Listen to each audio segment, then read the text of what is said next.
Hello guys, today I'm going to tell you about that manifest token. Now before we start the video, let's share my legal disclaimer. This video is only for educational purpose. Do your own research for the investing. According to the white paper, manifest is a Solana based meme coin that functions as a cultural token built on the universal human concept of turning desire into reality through focused intention and declaration. Built on a timeless narrative, it leverages the ancient cross-cultural idea of manifestation as its core.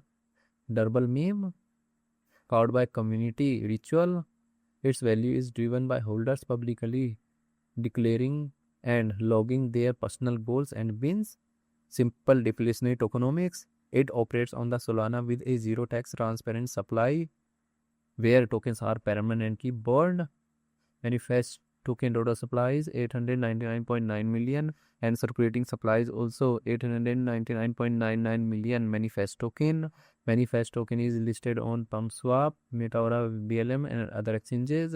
If I share my opinion with you, then this project up to 65% chance is that it is a legit or good project. So guys, don't take my opinion as a financial advice. Do your own research for the investing. Thanks for watching.